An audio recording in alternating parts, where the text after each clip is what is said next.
Quisiera preguntarles de lo que pudimos ver en la clase anterior, ¿quién recuerda cuál era la finalidad del sistema administrativo de modernización de la gestión pública?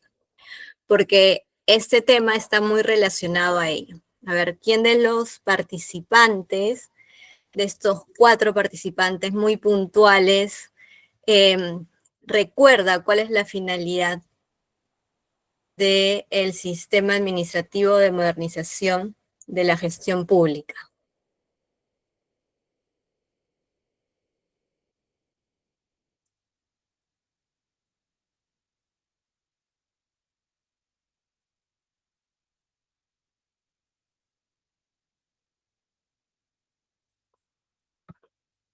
En el chat nos cuenta nuestro compañero Humberto.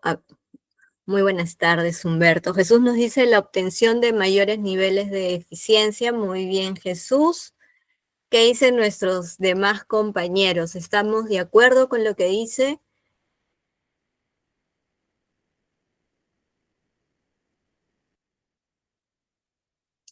¿Qué opinan? ¿Qué opina Humberto? ¿Qué opina Carlos? ¿Qué dicen los demás? ¿Estamos de acuerdo?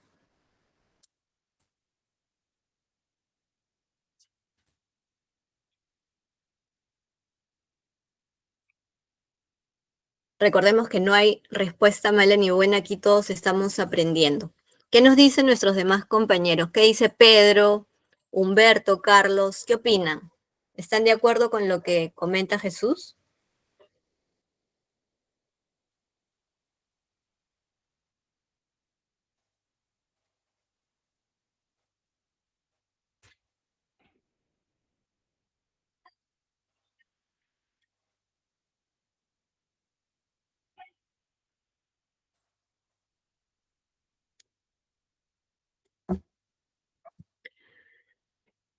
A ver, vamos a hacer como un recordaris para poder estar en la misma página todos. El sistema administrativo de modernización de la gestión pública, como bien dice nuestro compañero Jesús, tiene por finalidad satisfacer las necesidades y expectativas de las personas, mejor dicho, que las entidades públicas puedan orientar sus acciones para satisfacer las necesidades y expectativas de las personas, de los ciudadanos, como ustedes y yo, a través de la optimización y mayores niveles de eficiencia, ¿no? De poder hacer un uso adecuado de los recursos públicos. Comentábamos pues que los recursos públicos tienen todo un marco legal para poder ser utilizados. Entonces, a través de este sistema lo que se busca es que el mejor aprovechamiento de estos recursos va a generar también un impacto positivo en la vida de cada uno de nosotros, ¿no? Y va a generar o va a agregar valor en la vida de cada uno de los ciudadanos en el país. Y también conversamos de cómo es que se pueden implementar iniciativas de modernización. Ese punto está relacionado con los medios. Entonces, ¿quién recuerda cómo es que implementamos las iniciativas? Tenemos el chat, también podemos usar el micrófono.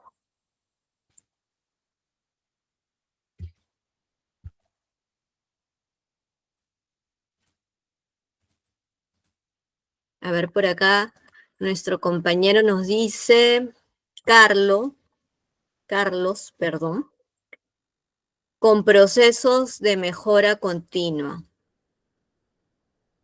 Sí, de hecho, los procesos de mejora continua son parte de los medios, pero había como una serie de pasos, si recuerdan, para poder comenzar a implementar iniciativas de modernización. A ver, ¿quién se acuerda cuál era el primer paso así con el que iniciamos para poder realizar estas iniciativas?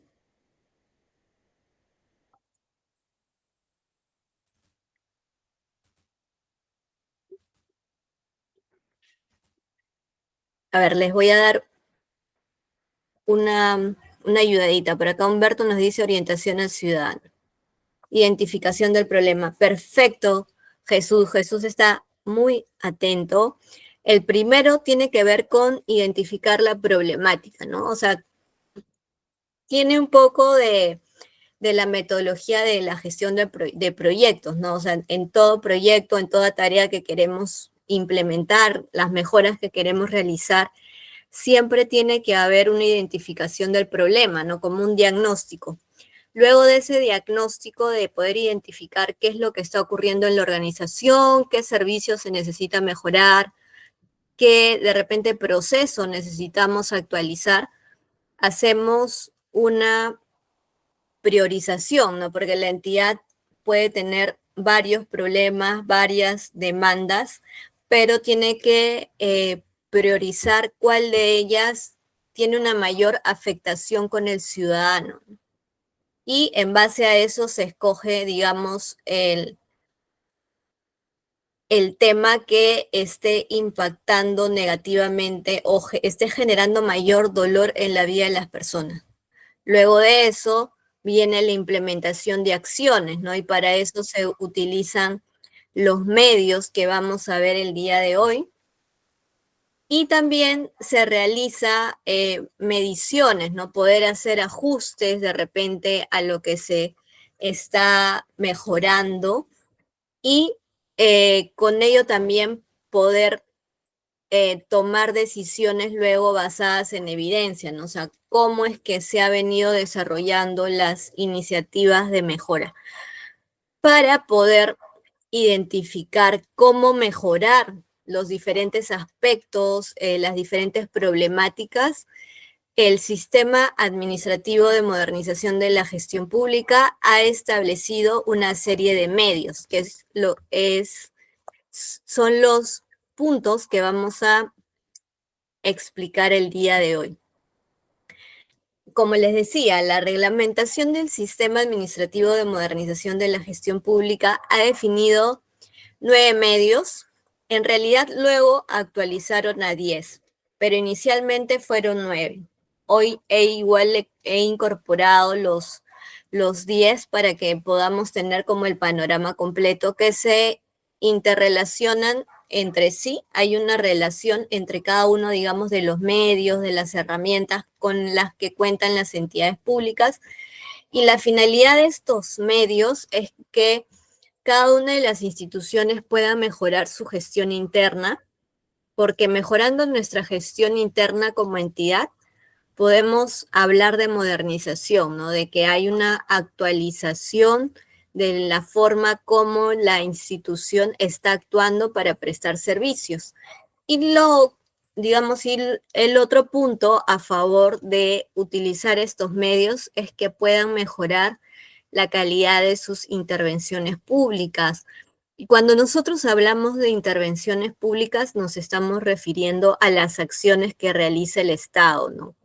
A partir de las decisiones que toma, cómo es que ejecuta acciones a través del recurso público, ¿no? A través del presupuesto, o sea, a través de tecnologías, herramientas, del capital humano, a través de nuevas guías, a través de documentos. Entonces, a partir de ello, y de la utilización de estos medios es que las instituciones públicas pueden hablar de que están modernizando su actuación. Ahora vamos a ver cuáles son cada una de ellas. A ver, la primera, vamos a nombrarlas de forma general para ir detallando. Aquí hubo un pequeño desfase con la animación, pero no hay problema. La primera tiene que ver con la calidad de bienes y servicios. Un segundo medio es la simplificación administrativa. El tercer medio está asociado a calidad de las regulaciones. El cuarto tiene que ver con gobierno abierto. El quinto con la coordinación interinstitucional. El sexto con estructura y organización. El número 7, mejora de la productividad. 8, gestión por procesos, como comentó uno de nuestros compañeros. 9, la evaluación de los riesgos de gestión. Y 10, gestión del conocimiento. Ese es el último, digamos, medio que han actualizado para poder brindar herramientas o metodologías a las instituciones públicas. Vamos a ver cada una de ellas. ¿A qué se refiere o a qué consideran que se refiere la número 1, calidad de bienes y servicios? De lo que ya hemos ido viendo un poco en las sesiones anteriores. ¿En qué consistirá este medio para la modernización de la gestión?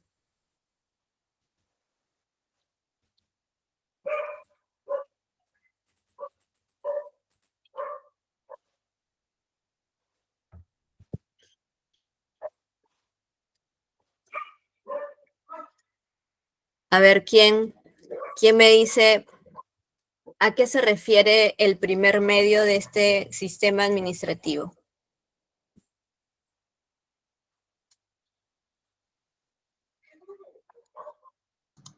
Buenas noches. Se podría decir que es la eficiencia, ¿no? Al momento de prestar los bienes y servicios que se da a la ciudadanía, pero como dijo la finalidad, ¿no? Priorizando y optimizando el uso de los recursos públicos.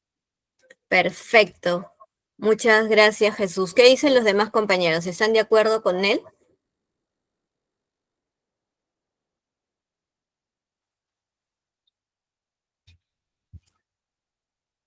¿Estamos de acuerdo, equipo, con lo que menciona Jesús?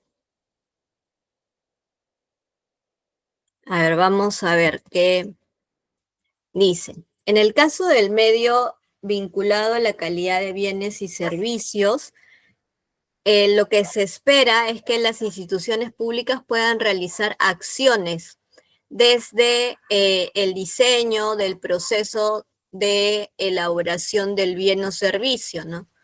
Y también desde el acceso y la atención en la ventanilla hasta el bien o servicio que presta la entidad. Por ejemplo, si hablamos de atención y accesos, muchas de las entidades han venido implementando protocolos de atención, ¿no? Cómo la institución recibe a los ciudadanos cuando estos se acercan de forma presencial a cada una de las sedes, ¿no? Desde que ingresan a la institución hasta que terminan de realizar el trámite, ¿no? Cómo es que la persona de seguridad los recibe, cómo es que hay carteles de orientación, hay banners que indican, ¿no? Cuáles son las diferentes áreas y en dónde se están prestando los diferentes servicios dentro de la sede, ¿no? Entonces, hay todo un proceso que está detrás de la atención para pues satisfacer las necesidades y expectativas de las personas.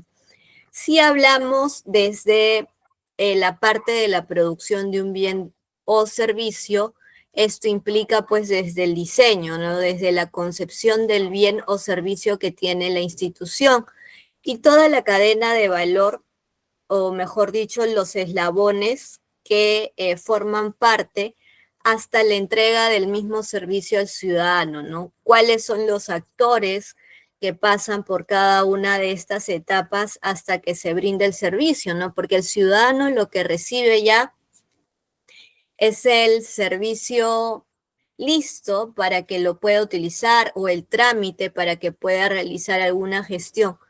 Pero dentro de, digamos, detrás de eso, lo que se llama pues el back office, o sea, lo que está relacionado con la parte de atrás de la ventanilla, digamos, de lo que se muestra al ciudadano, hay toda una serie de procesos que pasan por cada una de las áreas de la institución, ¿no? Para que luego se le pueda entregar el servicio. Entonces, este medio de calidad de bienes y servicios tiene una serie de metodologías.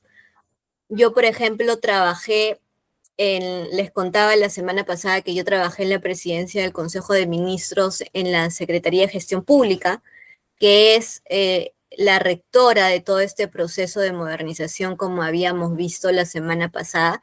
Y justo parte de mis funciones tenía que ver con la mejora de la calidad de bienes y servicios, ¿no? La asistencia técnica que se les brinda a las entidades públicas para que puedan mejorar sus bienes y servicios. Y para, digamos, poder aterrizar este medio, lo que se elaboró fue una norma, un documento orientador que explicaba todas las fases que debía pasar la entidad para poder tener en cuenta cómo mejorar un bien o servicio, ¿no? Desde poder conocer cuáles son las actuales necesidades del ciudadano, recabar información, de poder hacer mediciones antes de realizar mejoras, ¿no? O sea, hay todo un proceso que se elaboró a través de esta metodología para que las instituciones públicas, aquellas que pasen por procesos de mejora en términos de sus servicios, puedan tomarlos en cuenta, ¿no? Y también se sacó un manual que establecía como los pasos que las instituciones públicas deben tener para poder atender a las personas, ¿no? O sea, hablando desde la ventanilla hacia adelante, ¿no? O sea, cómo es el trato a las personas, qué conductores o qué elementos son los que impactan en la satisfacción de las personas, ¿no? Como el buen trato, la accesibilidad en las sedes, el tener la información exacta para poderle dar al ciudadano y que luego no tenga que estar yendo más de una vez a la institución para poder terminar de absolver sus dudas, ¿no? Entonces, estos manuales o estas metodologías están en constante revisión también para poder brindar a las instituciones nuevas formas de ver o actualizar la mirada de la calidad de bienes y servicios en la administración pública, ¿no? Entonces, este es uno de los primeros medios que tiene el sistema administrativo, o mejor dicho, que propone el sistema administrativo para poder brindar asistencia técnica a las instituciones. El segundo tiene que ver con la simplificación administrativa. Y esto se encuentra relacionado con la identificación de qué trabas burocráticas existen que puedan estar limitando que el ciudadano obtenga los trámites, los servicios de forma más sencilla, ¿no? O sea, estas formalidades que muchas veces pues terminan generando gastos al ciudadano, gastos que en realidad ni siquiera tienen un criterio de ser, ¿no? Pero con tal de pedir papel, como que la misma institución pública se proteja ante cualquier eventualidad, generan sobrecostos al ciudadano, ¿no? Entonces, la simplificación administrativa como tal lo que busca es reducir esos tiempos de espera para que el ciudadano pues pueda obtener los servicios, los trámites con mayor celeridad. Yo recuerdo, en esa época todavía no trabajaba en la presidencia del Consejo de Ministros, pero no sé si alguno de ustedes escuchó porque esta iniciativa fue difundida a través de la televisión nacional en los diferentes canales nacionales y en el año 2013 hubo un concurso de, dime, no sé si el nombre, ya no recuerdo exactamente, pero se llamaba el, el fin de tu traba, ¿no? O dime cuál es tu traba. Y lo que se buscaba era que los ciudadanos puedan contar su experiencia sobre algún trámite que habían realizado y mencionar, digamos, cuáles fueron los puntos de dolor, qué cosas les incomodaron y qué proponían ellos para poder resolver la situación, ¿no? Entonces, la otra vez veía un reportaje sobre eso porque ya ocurrió hace más de 10 años atrás y se presentaron más de 4.000 propuestas. De hecho, hubo propuestas ganadoras que lograron implementarse en las entidades a las que habían indicado cuáles eran estas trabas, ¿no? Entonces, ha habido ya iniciativas de parte del Estado de tomar en cuenta lo que dice el ciudadano para poder reducir las trabas burocráticas y también pues que puedan obtener los servicios en el menor tiempo posible. Entonces, este es un segundo medio para la modernización de la gestión pública y aquí también en este medio hay metodologías que la presidencia del Consejo de Ministros ha puesto a disposición de las entidades para que las puedan tomar en cuenta en la identificación y la eliminación de requisitos, ¿no? De hecho, en los últimos años también se estandarizaron ciertos trámites, trámites que, por ejemplo, tienen las municipalidades donde lo que se observaba es que cada una pedía requisitos según sus criterios, ¿no? O sea, no había una estandarización y cada una pedía lo que quería, ¿no? Entonces, al final, el perjudicado era el ciudadano. Con la estandarización de los procedimientos administrativos de municipalidades provinciales, municipalidades locales, se logró que haya una uniformidad de criterios y que las entidades estén obligadas a cumplir con estos requisitos, ¿no? Ya no te puedo pedir un requisito porque a mí se me ha ocurrido, ¿no? Sino que hay ciertas disposiciones para que se puedan pedir la información a los ciudadanos. Este es entonces el segundo medio. Vamos a ir con el tercero. El tercer medio es uno de los más recientes que se ha incorporado en el proceso de modernización en el país y tiene que ver con la calidad de las regulaciones. ¿Cuántas normas creen que tenemos nosotros en la actualidad? ¿Cuántas normas consideran que actualmente hay en el Perú? ¿Cuántas, a ver, si tenemos que dar un número, cuántas creen que actualmente existen? Leyes, nada más, a ver, ¿cuántas leyes creen que existen? ¿Quién se lanza un número? ¿Cuántas normas o leyes el, del rango de ley consideran que hay hasta la fecha?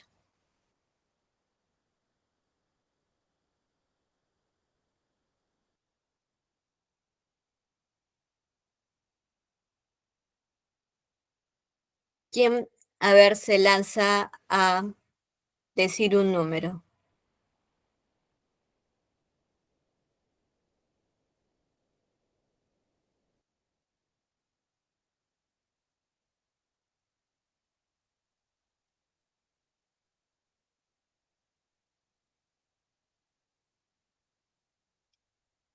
A ver, por el chat, ¿quién propone un número? ¿Cuántas normas con rango de ley creen que tenemos hasta la fecha?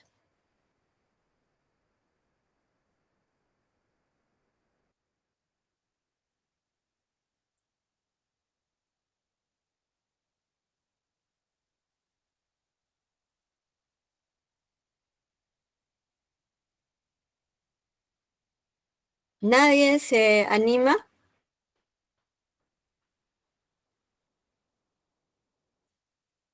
A ver, yo les digo un número y a partir de eso ustedes me comentan. Hay más de 20.000 normas con rango de ley a la fecha. ¿Cuántas creen que existen? No les digo que es más de 20.000. ¿Cuántas piensan que puede haber hasta el día de hoy?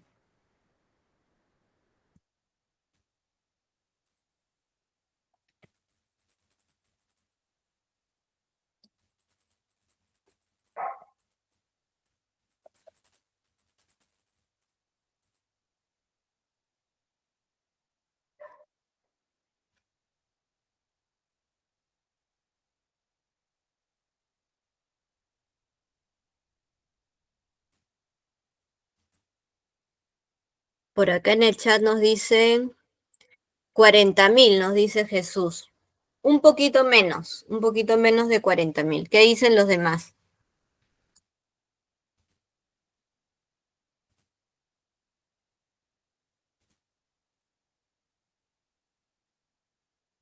¿Qué dicen los demás? Más de 20.000, menos de 40.000.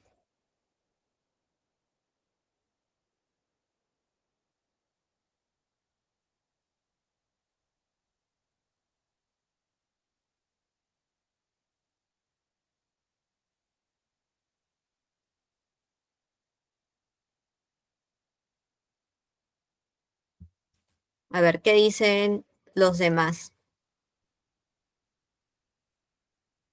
Aproximadamente hay alrededor de 33.000 normas con rango de ley. Y nuestro país es considerado en la región uno de los países con más leyes. Entonces, y esto es solo en el caso de las normas con rango de ley, porque también tenemos decretos legislativos, tenemos resoluciones ministeriales, decretos supremos, y cada una de las instituciones también tienen su propia normativa. Entonces se imaginan el nivel de regulación o sobreregulación que existe en nuestro país. Muchas de estas normas son declaraciones, ¿no? Cuando nosotros hablábamos de las políticas públicas, decíamos que eh, provenían de una decisión para poder cambiar algo, ¿no? Y el cómo hacerlo era la gestión pública. Pero si nosotros revisamos las normas que tenemos en nuestro país, muchas tienen un carácter declarativo sin tener un contenido de cómo es que se va a realizar, ¿no? A través de qué acciones, o a veces en el Congreso se les ocurre eh, tomar a un santo o, sí, a un santo católico como patrón de alguna fecha, ¿no? Entonces ya sale una norma con rango de ley. Y más allá de si eso está bien o mal, el punto es cuál es el impacto que eso genera en el ciudadano, ¿no? Porque las normas tienen una razón de ser, ¿no? Se están regulando una materia para poder, eh, para poder generar ciertas obligaciones, derechos y obligaciones en los ciudadanos, ¿no? Pero hay ciertas normas que simplemente tienen un carácter declarativo, que no nos dicen nada y lo que generan es un exceso de regulación en nuestro país. Entonces, se vino haciendo un análisis en los últimos años de este nivel de regulación que hay, porque no estábamos muy lejos de lo que dice Jesús, ¿no? O sea, hay más o menos 33.000 normas con rango de ley. Y lo que se ha hecho es, obviamente, no podemos pensar hacia atrás, ¿no? Las normas no son retroactivas, pero lo que sí se hizo fue pensar del presente hacia el futuro, ¿no? Cómo queremos poder simplificar también el exceso de regulación que tiene nuestro país. Y ahí es donde aparece la calidad de las regulaciones. En otros países de la región y en países donde los sistemas de modernización son súper potentes, súper powers, el tema de la calidad de la regulación tiene toda una metodología.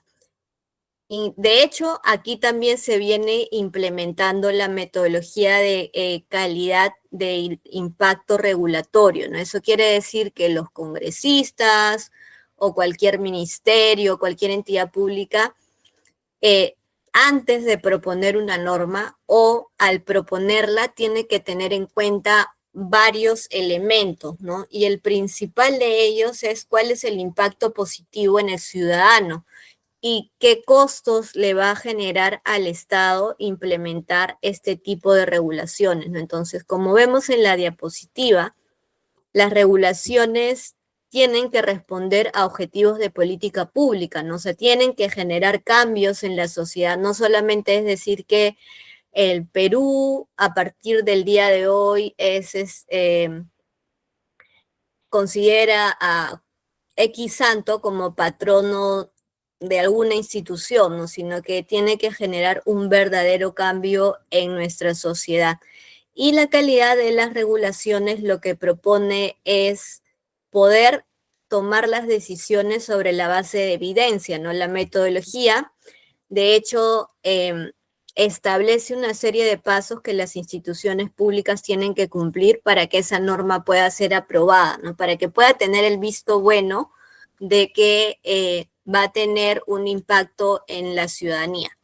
Gracias a este medio, a la calidad de las regulaciones, se ha logrado pues eliminar la posibilidad de que salgan normas de carácter declarativo, de carácter nominal o que incluso puedan ser contrarias a normas que han sido emitidas en el pasado, ¿no? Entonces, esta metodología se viene implementando en nuestro país ya desde el año 2019, 2020 e incluso un poco más atrás es que comienza todo este proceso, ¿no? Y hemos sido uno de, digamos, referentes en la región en esta materia porque se implementó una reforma bien potente en cuanto a poder poner criterios para la implementación de las normas, ¿no? Para la emisión de las leyes, de decretos legislativos y que puedan pues contemplar los criterios para que respondan a las necesidades de las personas, ¿no? Esta reforma todavía continúa. Obviamente que la coyuntura política pues no es la más favorecedora, pero sí se ha venido trabajando en los años anteriores con las entidades públicas para que puedan elaborar normas de calidad, ¿no? Que no se les ocurra cualquier cosa y que luego no va a haber presupuesto para que lo puedan implementar, ¿no? Y luego cuando va un congresista a su región le dicen, pero congresista, y la pista que nos había prometido, y que luego el congresista les tenga que responder que no se va a poder hacer porque no está dentro de sus competencias. Entonces, la calidad de las regulaciones lo que busca es que puedan emitirse normas de calidad y sobre todo pues limitar la emisión de nuevas normas que no tengan pues un beneficio con impacto en el ciudadano, ¿no? Entonces, este es uno de los medios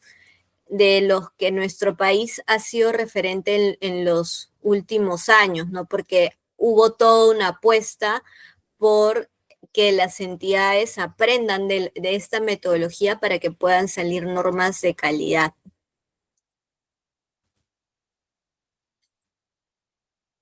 Un cuarto medio para la modernización de la gestión pública es el gobierno abierto. Si ustedes se dan cuenta, cuando nosotros estuvimos conversando sobre la anterior Política Nacional de Modernización, uno de los ejes transversales tenía que ver con gobierno abierto.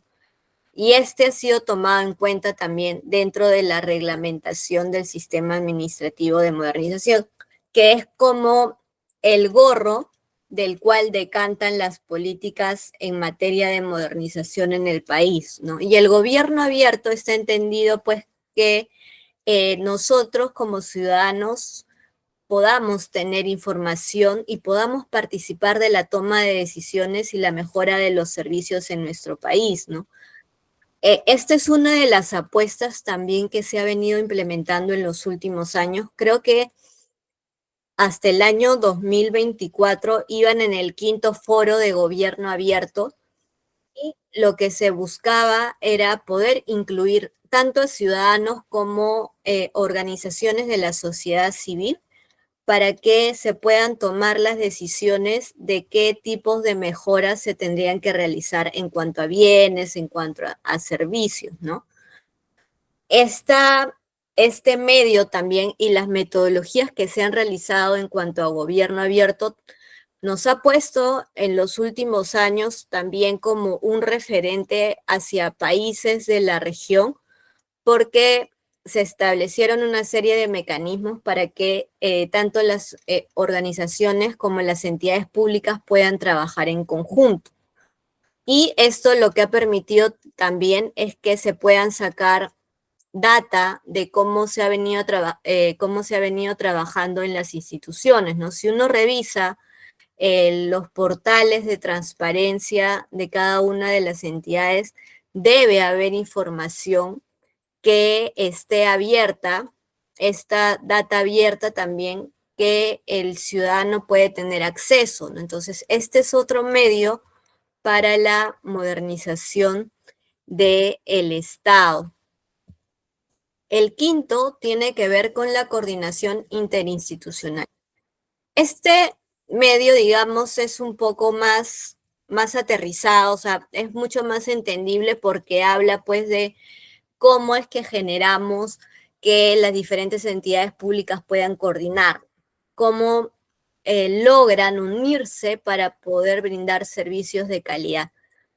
Algo que demostró la pandemia en los últimos 5 años o desde el año 2020 cuando inicia la emergencia sanitaria es que las entidades públicas no venían coordinando acciones, ¿no? O sea, cada una iba por su cuenta en lo que tenía que ver a las funciones que realizaban. Salud en cuanto a la gestión del COVID en los hospitales, en el seguro social, el Ministerio de Desarrollo e Inclusión Social con el tema de los pagos a pensión 65 o los bonos que salieron para las personas con menores recursos o que habían perdido sus trabajos, y así otras instituciones públicas iban cada una por su cuenta, ¿no? Entonces, cuando nosotros hablamos de modernización de la gestión, estamos pensando al Estado como uno solo. Y lo que muestra la realidad todavía es que las entidades públicas se perciben como si fueran silos, ¿no? Como que cada una es un espacio donde desarrolla sus funciones, pero no hay una coordinación con las demás, ¿no? De hecho, hasta a veces hay como un celo en eh, poder transferir información, ¿no? Porque tienen miedo de que luego eso pueda terminar en algunas denuncias o que se tergiverse la información, ¿no? Entonces, este medio es uno de los que realmente falta reforzar.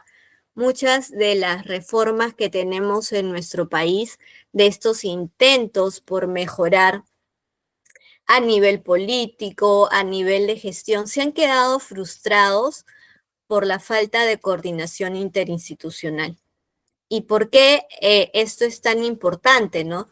Nuestro país tiene una condición particular diferente a las de los países de otras regiones, de la región, ¿no? O sea, por ejemplo, Chile es un país mucho más pequeño, tienen menos comunas también, y la manera como ellos están organizados es diferente a la que está organizada nuestro país, ¿no? Nosotros tenemos pues 33 millones o casi 34 millones de personas que están repartidas en diferentes áreas geográficas, ¿no? Y la misma forma de ser geográficamente del país nos impide que podamos implementar una misma política para todos, ¿no? Porque hay que tomar en cuenta la coyuntura, hay que tomar en cuenta la diversidad cultural, hay que tomar en cuenta también la heterogeneidad del territorio, ¿no? Entonces, cuando se han intentado hacer reformas que involucran a actores de los diferentes gobiernos regionales, gobiernos locales, ministerios, luego eso termina siendo como un saludo a la bandera, ¿no? Se crean comisiones multisectoriales donde participan los ministerios, donde tiene que ir el gobernador regional, donde tiene que ir el alcalde provincial, pero a la larga muchas de estas reuniones quedan en nada, ¿no? Porque hay tan poca importancia en los temas de mejorar o reformar el país, que mandan a un representante, ¿no? El alcalde manda a un representante, a un gerente, el ministro manda a un asesor, o sea, si nosotros pensamos en términos de las reformas que se han hecho o se han intentado hacer en el país, muchas de ellas han tenido objetivos que si se hubiesen materializado, nuestra realidad probablemente ahorita sería otra, ¿no? Y un ejemplo así súper sencillo de la coordinación interinstitucional fallida es la reforma que hubo en cuanto a seguridad ciudadana. En la época de Alejandro Toledo, más o menos en el año 2003, el Banco Interamericano de Desarrollo estaba súper interesado en apoyar al Perú para poder fortalecer la seguridad ciudadana. Y como yo les comentaba, la sesión en donde vimos sobre políticas públicas, muchos de los problemas que aquejan a la sociedad tienen más de una causa, ¿no? No solo tiene que ver con el tema de la delincuencia, sino que si hablamos de seguridad o de inseguridad ciudadana, también hay factores de educación, factores económicos, factores sociales, factores culturales. Se hicieron una serie de investigaciones y se revisaron las tendencias que habían en otros países, cómo habían resuelto los temas de inseguridad ciudadana y se consideró que la mejor alternativa para poder solucionar este tema era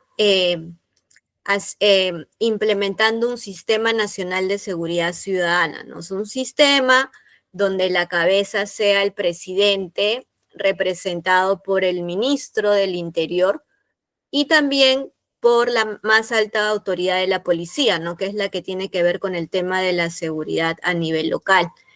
Pero no solo iban a estar presentes ellos, sino que iban a estar también los titulares de instituciones involucradas, ¿no? Como el ministro de Educación, como la ministra de la Mujer, el ministro de Economía por temas de presupuestos y otros ministerios que estaban involucrados con la problemática. Entonces, el gran sistema nacional tenía como en la cabeza a todos los titulares.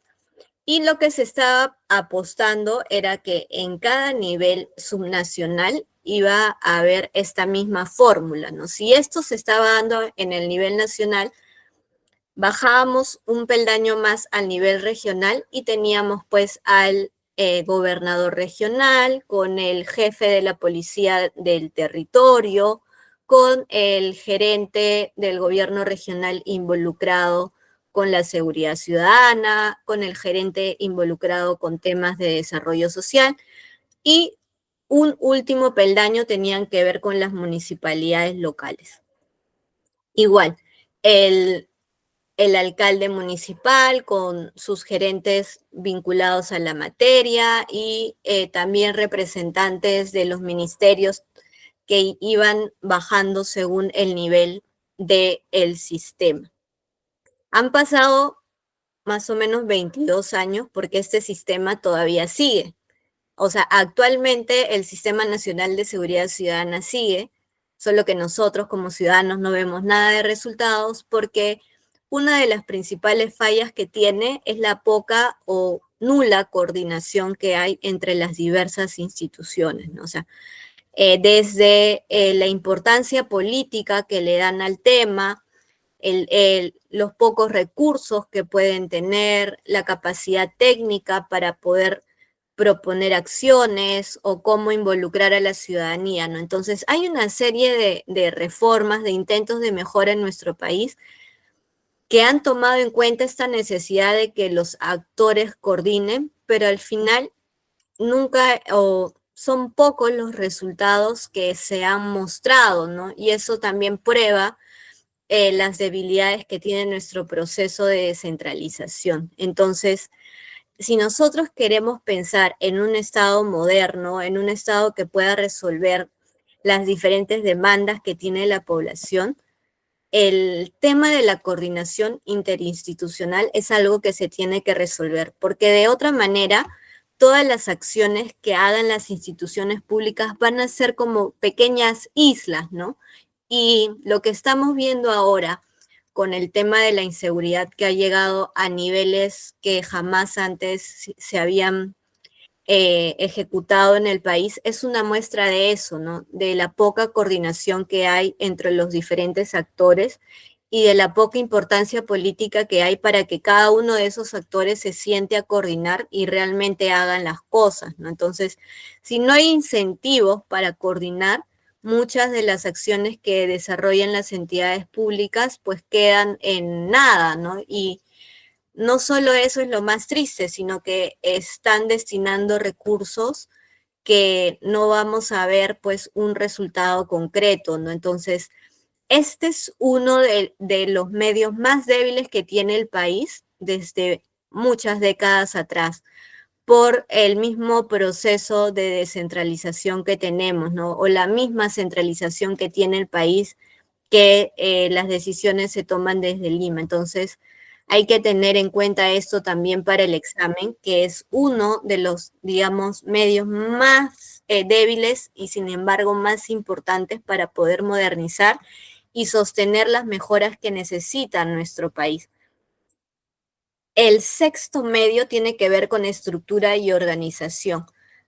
Cada una de las entidades está regulada por leyes de creación y para que estas entidades públicas puedan funcionar necesitan todo un diseño o un organigrama que pueda identificar a qué área le corresponde cada una de las funciones del Estado, ¿no? Entonces, lo que se busca a través de este medio es potenciar o reforzar las capacidades de las entidades para que puedan organizarse de tal manera que cumplan sus funciones, ¿no? O sea, que no se estén creando instituciones porque sí, sino que respondan realmente a las necesidades y expectativas de las personas, que se pueda identificar cuáles son las necesidades técnicas para poder crear nuevas áreas o fusionar áreas o cambiar el reglamento de organización y funciones de una entidad. Entonces, hay una serie de metodologías e incluso la presidencia del Consejo de Ministros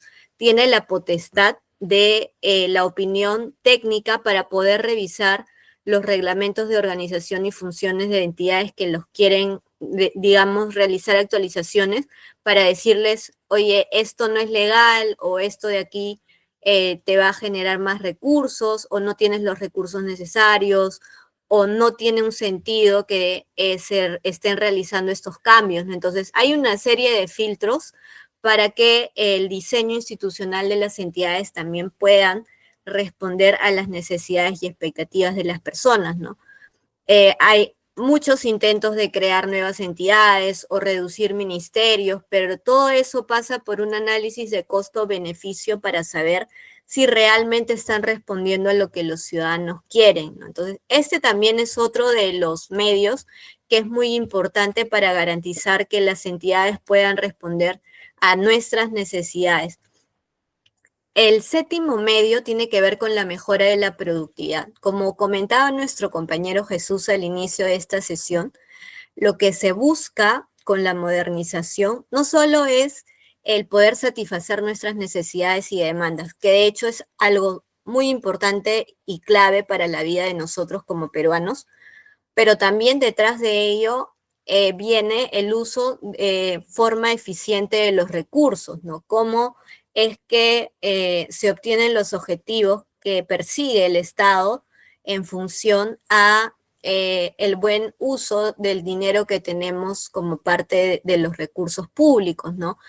La mayoría de nosotros conocemos casos de corrupción donde han habido obras que tenían, como se le llama, el inflado el monto en 100%, en 200%. Entonces, eso no habla, obviamente, de un buen uso de los recursos públicos, sino más bien de un aprovechamiento y colusión de los recursos del Estado para satisfacer intereses particulares, ¿no? Entonces, el mejorar la productividad tiene que ir de la mano también de cómo las instituciones públicas usan productivamente los recursos que tenemos, ¿no? Eh, Hay varios casos de estos, de entidades públicas, pues que inflan los montos y luego esto se reparte, digamos, por lo bajo para ciertos funcionarios que han favorecido las contrataciones, ¿no? Entonces, hay también, pues, detrás de esto eh, un seguimiento que hace la Contraloría, ¿no? Cómo verificamos la productividad de las instituciones a través del uso y manejo de los recursos. Y también el Ministerio de Economía y Finanzas tiene un programa de desempeño, ¿no? Ellos tienen un ranking del desempeño de las instituciones a partir de la ejecución del presupuesto, ¿no? Y eso también es importante cuando hablamos de productividad. El número 8, que es quizá uno de los más conocidos, es el de la gestión por procesos. Esta es una metodología que ya se viene implementando en las instituciones públicas, tomada como referencia de la actividad privada para poder identificar las actividades que realizan, cuáles son las actividades que forman parte de los servicios, ¿no? De aquellas materias que prestan a los ciudadanos, ¿no? Y la mejora en la gestión por procesos o la mejora continua lo que permite es que la institución se vaya actualizando y pueda identificar qué es lo que necesita para poder responder a la demanda de los ciudadanos, ¿no? Muchas de las instituciones han mejorado sus procesos vinculados con el soporte, ¿no? La parte interna o la cara interna de la institución, que tiene que ver con la administración, con planeamiento, con presupuesto, con logística. Pero cuando se les pregunta por los procesos vinculados a sus servicios, es increíble que muchas entidades no conocen cuáles realmente son sus servicios, no te hablan de que tienen tales procesos, pero no tienen mucha claridad de cuáles son los servicios y bienes que prestan, ¿no? Entonces, este punto, el número 8, se incluye también dentro de los medios de modernización para que puedan tener claridad no solo de los procesos de apoyo a la organización, sino también los procesos misionales que responden a por qué ha sido creada una entidad, ¿no? O sea, cuál es la misión que tiene la entidad para poder satisfacer las demandas y expectativas de las personas. Y detrás de eso también hay procesos, solo que hay entidades públicas que hasta la fecha muchas de ellas no conocen bien cuál es la misión que tienen y luego por qué el ciudadano también está insatisfecho o por qué no responden sus necesidades o la gestión de sus trámites a tiempo, ¿no? Entonces, ahí también hay todo un proceso de mejora que están teniendo, pero es también un proceso lento porque quizá no tiene la importancia política o la importancia de gestión para las entidades públicas, ¿no? Siempre las instituciones del Estado están apagando incendios, ¿no? Que tengan que ver, pues, como por ejemplo lo de Jaliwarma, que hubo una investigación de que se estaba dando alimentos que no estaban en muy buen estado, ¿no? Entonces, muchas veces las instituciones públicas están apagando incendios y no están viendo realmente cuáles son sus funciones, qué es lo que necesita el ciudadano. Entonces también la gestión por procesos ayuda a que puedan identificar qué actividades realizan de manera cotidiana y cómo mejorar también dentro de la organización. El penúltimo medio es la evaluación de riesgos de gestión. Esto, ¿qué significa? ¿No? O sea, poder analizar qué limitantes tienen a la hora de implementar las mejoras, qué riesgos se presentan en el proceso de la gestión pública de la institución, ¿no? Y cómo es que se van a resolver también ciertos cuellos de botella, cómo es que se van a tratar, ¿no? Por ejemplo, la Contraloría General de la República tiene un sistema de control de riesgos, ¿no? Que permite también que las instituciones puedan identificar cuáles son los riesgos a la gestión, qué cosas están limitando o qué funciones necesitan también ser actualizadas. Entonces, este también es un medio para la modernización de la gestión pública. Y el último tiene que ver con la gestión del conocimiento. Este último medio ha sido incorporado hace un par de años atrás y ¿por qué es que se ha tomado en cuenta? No sé si ustedes han tenido la oportunidad de escuchar que cuando hay una nueva gestión es como si las entidades públicas comenzaran de cero. Es como que viene el nuevo presidente y todo lo que hizo la gestión anterior estuvo mal. Entonces comienzan desde cero a sacar documentos, a sacar reglamentaciones, regulaciones. Y lo que pasa en nuestro país es que tenemos una poca memoria institucional. Cuando se va a una gestión, muchas se llevan la información que han tenido de la gestión actual, la que está por terminar, y no le deja nada a la gestión nueva, ¿no? Entonces, eso también como que es un poco contradictorio porque se supone que nosotros estamos trabajando para poder responder a las demandas del ciudadano, ¿no? Pero parece como si fuera un celo o competencia o por el mismo miedo a procesos administrativos que cada que llega una nueva gestión, sea local, regional o cambia un presidente, nuevamente se tiene que generar información.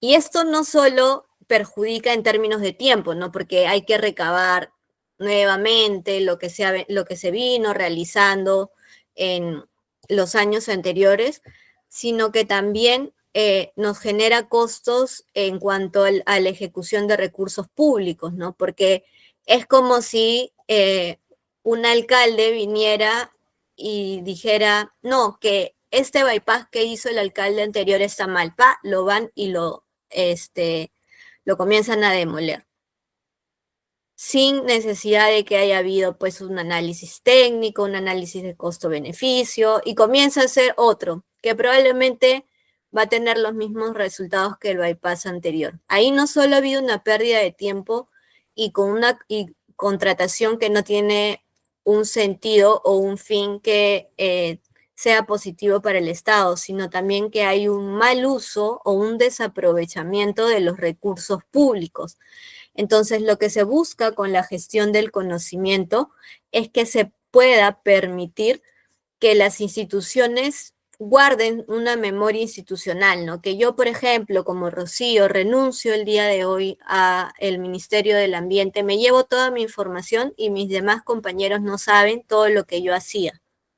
Y esto obviamente va a perjudicar las actividades que tenemos, ¿no? O sea, que van a tener los que se quedan cuando yo me vaya. Entonces, la gestión del conocimiento lo que propone y lo que ya vienen haciendo algunas entidades es poder recabar la información de los diferentes proyectos, las diferentes iniciativas, documentar cómo se han hecho las iniciativas para la mejora de la gestión interna, ¿no? Que pueda quedar como un ejemplo para que cualquiera pueda saber qué es lo que ocurrió, qué decisiones se tomaron y qué cosas se implementaron, ¿no? Y así poder facilitar, digamos, la toma de decisiones también, ¿no? Que no comiencen de cero cada vez que hay un cambio de presidente institucional hasta un presidente de la República, ¿no?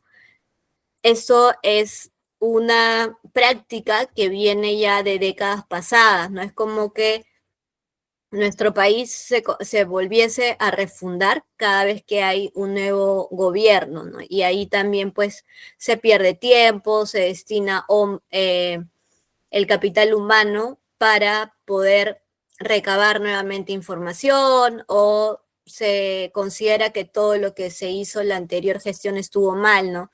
Y lo que también perjudica es la sostenibilidad de las acciones que se hacen en el país, ¿no? Y al final eso nos termina a nosotros impactando en nuestros bolsillos, en los impuestos, pero sobre todo también que perdemos años en cuanto a reformas, ¿no?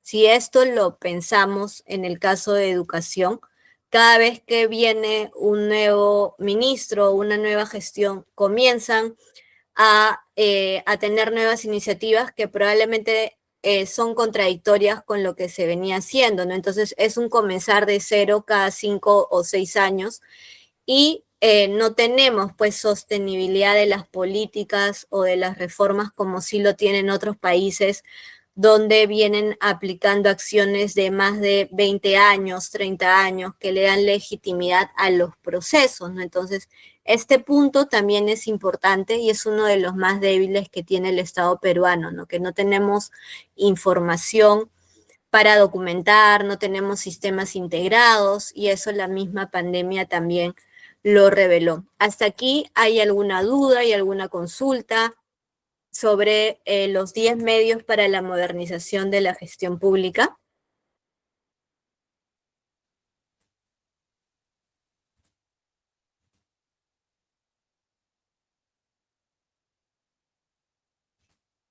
¿Todo claro? Pueden levantar con su manito para saber si está todo conforme. Perfecto. Todo conforme, entonces.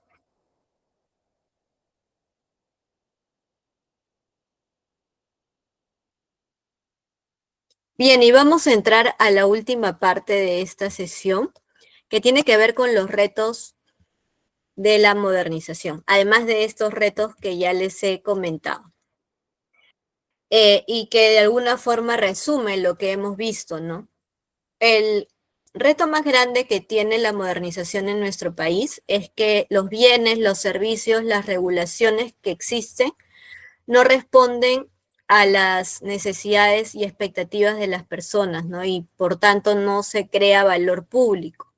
Muchas de las cosas que les he venido contando a través de los diferentes medios es una realidad que está vinculada con lo que podemos ver en la diapositiva, ¿no? Es como que las entidades públicas están por un lado y la ciudadanía o la sociedad está por otro, ¿no? Es como que estamos volteándonos las caras, ¿no? Y no nos miramos.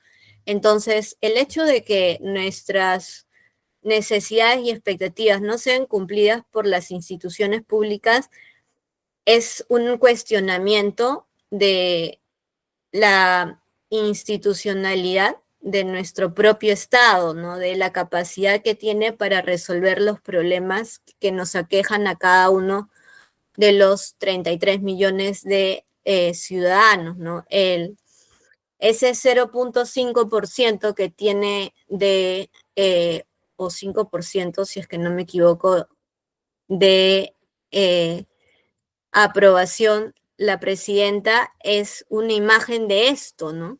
De cómo nosotros nos sentimos que el Estado nos da la espalda, ¿no? Que estamos solos frente a los diferentes problemas, ¿no? Y uno de ellos, quizás el más latente, es el tema de la inseguridad, entre otros que también pues nos aquejan de forma eh, que tienen un impacto negativo en nuestras vidas, ¿no? Y si bien este problema de la inseguridad es uno de los más fuertes, detrás de este vienen otros también que tienen que ver con los diferentes servicios que presta el Estado. Por ejemplo, aquí les traigo una data de años anteriores para poder ver o entender un poco cómo nos encontramos en cuanto a los avances que ha tenido las diferentes instituciones. Ustedes me dirán, pero Rocío, este es del año 2018, este es del año 2021. El tema es que en nuestro país, como les decía en las anteriores sesiones, no medimos, muy pocas entidades realizan encuestas, entonces no hay data de los últimos años para poder evaluar y para poder saber cuáles son las tendencias. De hecho, la presidencia del Consejo de Ministros realizó en el año 2017-2018 la primera encuesta nacional de satisfacción ciudadana. Nunca antes ningún gobierno había podido elaborar y ejecutar una encuesta de satisfacción ciudadana. Normalmente lo habían hecho instituciones de la sociedad civil, ¿no? Como muestras pequeñas sobre diferentes temas. Pero la presidencia del Consejo de Ministros, como ente rector del sistema de modernización, ha venido ya realizando encuestas, me parece que hasta el año 2024. Las primeras fueron de manera integral, de manera nacional, y las otras ya se han ido abocando a temas un poco más específicos, ¿no? Pero igual esta data sigue vigente porque tiene más o menos entre 6 o 5 años de antigüedad, ¿no? Tomando en cuenta que aquí no se realizan este tipo de evaluaciones. El Latinobarómetro, que es uno de las investigaciones o estudios que hacen a nivel de Latinoamérica para el año 2018 mencionaba que el 13% de peruanos tiene confianza en el gobierno. Ese porcentaje es nada para lo que se espera de un gobierno, ¿no? Es como que cada vez estamos mucho más decepcionados de la actividad del gobierno, ¿no? Independientemente de quién sea el presidente. Hemos venido generando una total desconfianza en las autoridades y que esto hace que muchos de nosotros como ciudadanos creamos que no pueden resolver los problemas, ¿no? Por eso, no sé si han visto en uno de los diarios que en el último año 600.000 peruanos han salido para vivir fuera del país, ¿no? Y lo que se prevé es que ese número siga aumentando para el año 2025. Si hablamos de trámites, si hablamos de la gestión de servicios, el Banco Interamericano de Desarrollo sacó una investigación que se llamaba El fin del trámite eterno y hace toda una comparación de los países de la región: Chile, Argentina, Ecuador, Bolivia, Colombia, México, Paraguay, Uruguay, Brasil. Hay toda una comparación entre los países de América Latina y nuestro país estaba en penúltimo puesto, solo debajo de Bolivia. ¿Y eso qué significa? Que en nuestro caso el ciudadano demora más de 8 horas o 8 horas en promedio en realizar un trámite. Y muchas veces tiene que volver a ir a la entidad pública para que pueda terminar la gestión o le puedan terminar de dar la información. Países, por ejemplo, como Chile, como Uruguay, normalmente el ciudadano promedio se demora 2 horas en terminar un trámite. Y en nuestro país el panorama era de 8. Ahora estamos hablando del año 2018. Hay que tener en cuenta que en la pandemia ha habido cierta virtualización de servicios, pero eso no pasa en todas las instituciones. Y ahora con el tema de que hay un mayor tráfico, de que hay instituciones públicas que también han cerrado algunas sedes, probablemente ese dato de 8 horas se haya incrementado. Y esto no solo representa costos en términos de tiempo, en términos de dinero. Muchas veces, o mejor dicho, en la mayoría de casos, las entidades públicas solo te atienden de 8 a 5 de la tarde y el que menos trabaja a esa hora, ¿no? Entonces, eso también significa una pérdida porque tiene que pedir permiso en su institución o tiene que dejar a sus hijos con algún familiar para poder realizar el trámite, ¿no? ¿A cuántos de nosotros nos ha pasado que hemos ido a una institución y ya están por cerrar porque atienden solo hasta las 4:30 o hasta las 5? Entonces, eso también muestra como un divorcio con las necesidades de las personas, ¿no? Porque si la entidad pública reconociera que el ciudadano trabaja de 9 a 6 de la tarde, podría implementar horarios escalonados hasta las 8 o 9 de la noche para que los trabajadores no tengan que salir de su institución o pedir permiso o que se les descuente para hacer un trámite. Entonces, este es un dato que revela las dificultades que pasa el ciudadano para poder realizar un trámite, ¿no? 8 horas es prácticamente una jornada laboral. Y como les decía, probablemente este dato se ha incrementado en los últimos años posterior a la pandemia. Otro de los datos que tenemos es que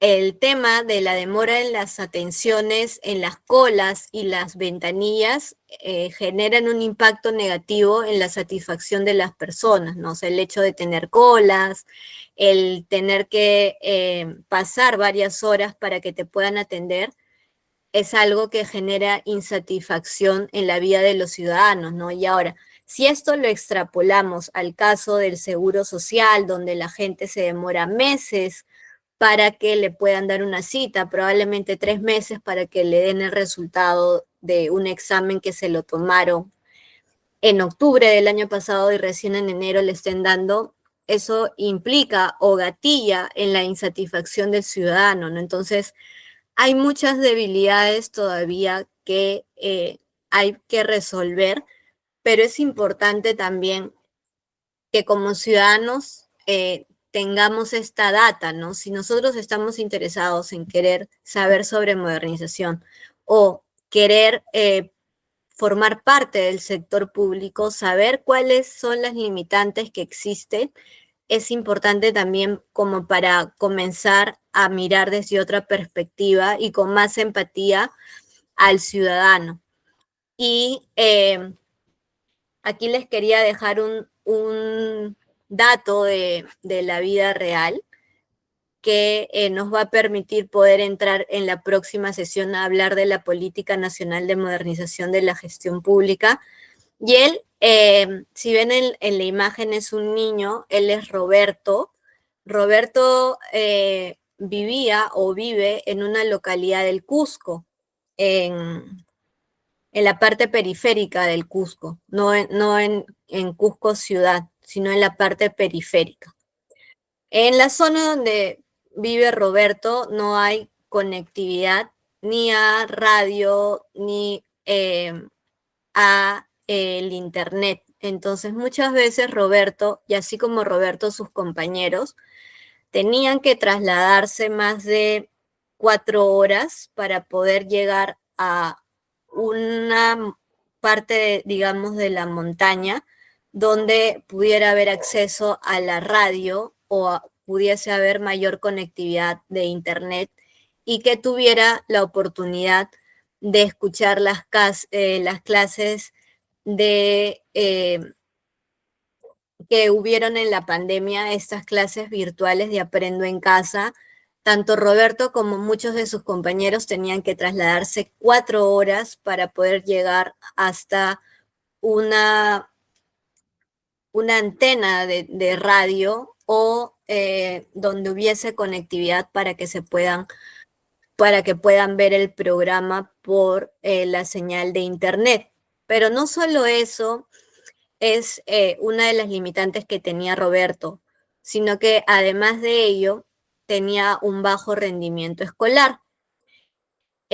Probablemente con varias causas, ¿no? O sea, multicausal. Roberto venía de una familia de condiciones humildes. Roberto tenía anemia en ese momento. Este es un dato del año 2023.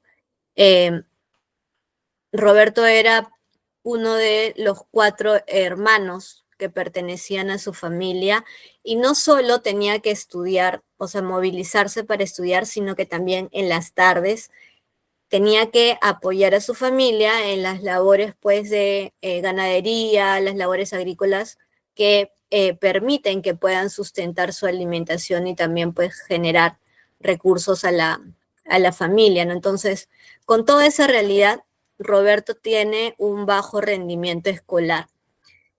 Y lo que muestra las encuestas del Ministerio de Educación es que esta realidad de Roberto no es ajena a muchos estudiantes en nuestro país de educación básica regular.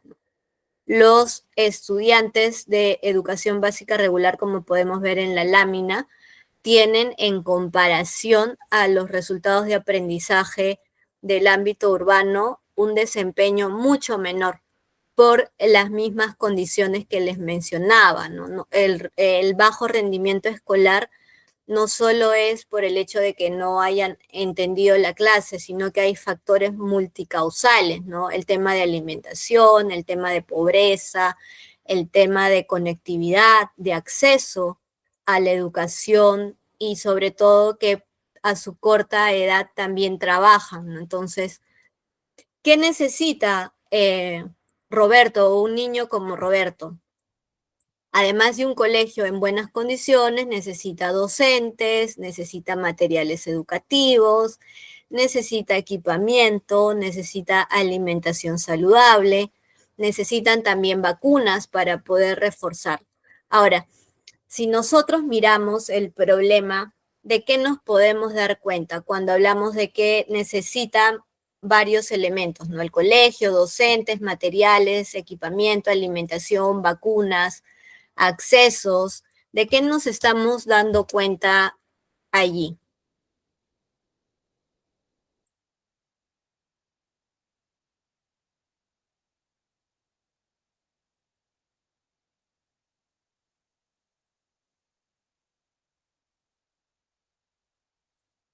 ¿De qué se pueden dar cuenta ustedes cuando hablamos de que hay varias necesidades que están detrás del caso de Roberto y de muchos niños en el ámbito rural en nuestro país?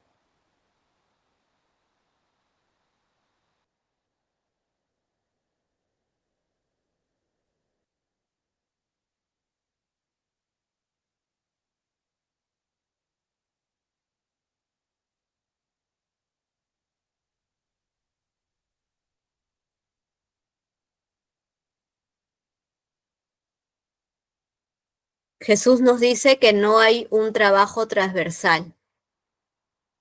Muy bien, Jesús. ¿Qué dicen nuestros compañeros? ¿Y a qué llamamos trabajo transversal, Jesús?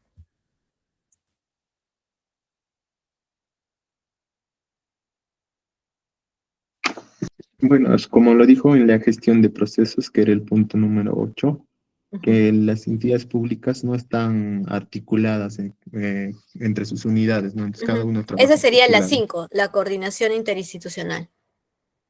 Ah, ok, sí. La 5. Perfecto. ¿Qué dicen nuestros demás compañeros?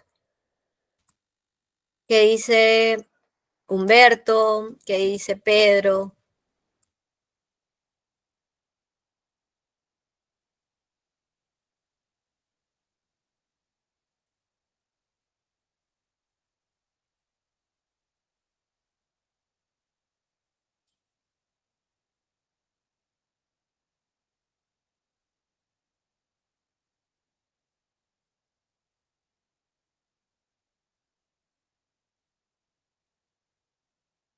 ¿Qué opinan?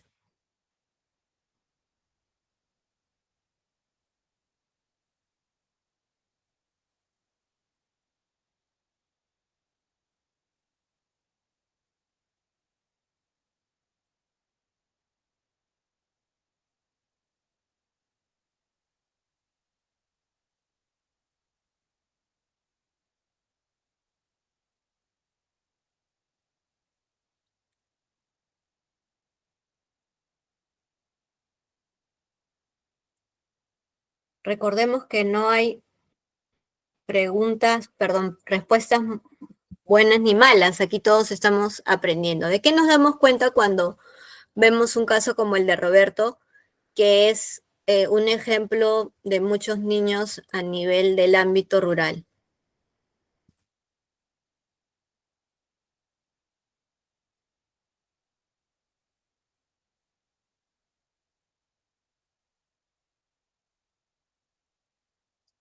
Como decía Jesús, de que no hay un trabajo de manera transversal. Si nosotros nos damos cuenta, y por los ejemplos también que les contaba, la mayoría de los problemas que tiene nuestro país no depende solo de un actor. Por ejemplo, la inseguridad ciudadana no depende solo del Ministerio del Exterior, perdón, del Interior. Obviamente tiene responsabilidad, pero no es el único que puede resolver toda la situación por completo.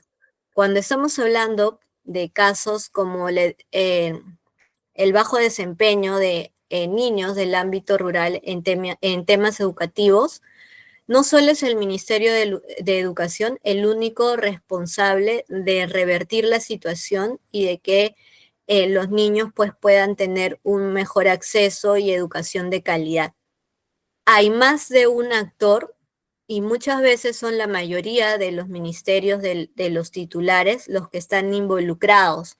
Y no solo eso, sino que eh, esto se replica en los diferentes niveles de gobierno, ¿no? Porque En el ámbito rural, obviamente quien tiene también las prerrogativas o las competencias son los gobiernos regionales y también las municipalidades. Entonces, lo que nos muestra este ejemplo de Roberto, como bien señala nuestro compañero Jesús, es que la mayoría de los problemas que tiene nuestro país son multicausales, que necesitan la actuación de más de un actor para que se puedan resolver. Necesitan la integración y la coordinación de diferentes actores para que haya un impacto mucho más profundo en la intervención del Estado. La actual Política Nacional de Modernización de la Gestión Pública al 2030 propone esa mirada, ¿no? O sea, reconoce que en nuestro país, que nuestra realidad es particular por la misma diversidad cultural, por la misma heterogeneidad y los niveles de gobierno que tenemos, y sobre todo pues reconoce que los problemas que aquejan al país no se van a resolver solo por la acción de un actor, sino que tienen que involucrarse todos los actores responsables para poder dar una respuesta en conjunto. Entonces, lo que vamos a ver en la siguiente sesión es cuál es la mirada que tiene la actual política de modernización sobre la manera como se tienen que abordar las políticas públicas en nuestro país. Nosotros habíamos visto en la primera o segunda clase que las políticas públicas es la gasolina, es el qué hacer para resolver los problemas públicos. Y la gestión pública es el cómo operativizamos el, las acciones del Estado para poder dar respuesta. Entonces, ahora que estamos viendo que los retos que hay en nuestro país responden a más de un actor y responden a más de un factor que explican por qué es que existe determinada situación, eh, vamos a poder también tener mayor claridad cuando revisemos la política de modernización, la actual política que se ha aprobado en el año 2022. Vamos a dejar la clase hasta acá. Les quiero preguntar qué nos llevamos el día de hoy, qué cosa hemos aprendido en la sesión de hoy, ¿no? ¿Qué hemos aprendido más sobre la modernización en nuestro país en la sesión de hoy?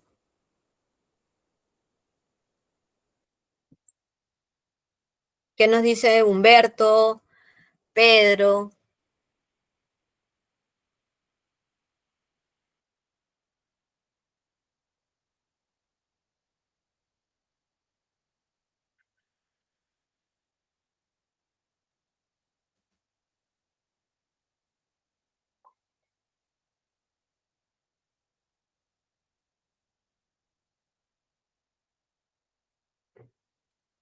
¿Qué nos llevamos del día de hoy?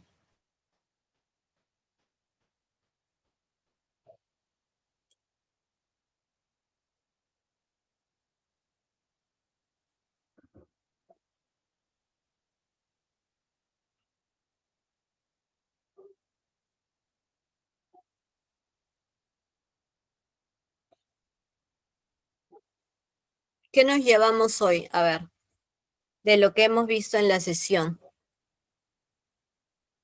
Ojo que esto va a entrar, como dice Tatiana, parte de nuestro examen. ¿Qué nos llevamos?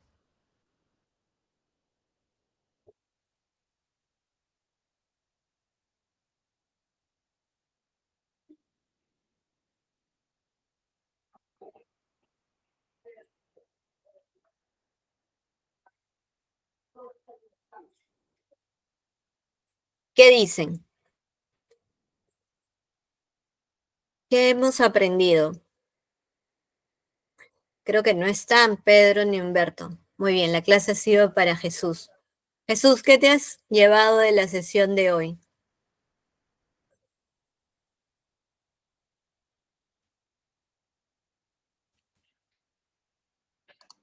Bueno, se podría decir, ¿no? Los 10 medios Ujú. que la gestión pública debe hacer para tener una eficiente, brindar eficientes servicios bienes y Ujú. servicios a la población.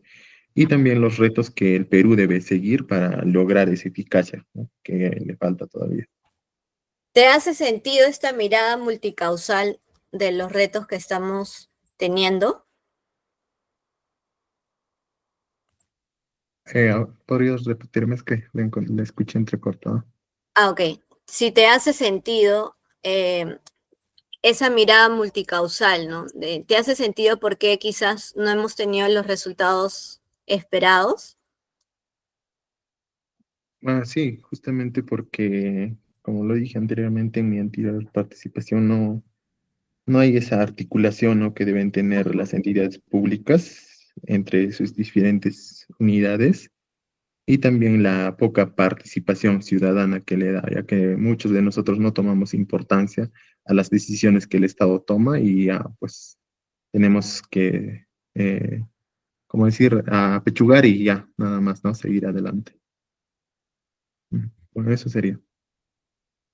Así es. Muchas gracias, Jesús, por tu participación y como tú dices, también un, como un mea culpa de nosotros como ciudadanos que no tomamos en cuenta pues las decisiones que nos están afectando, ¿no?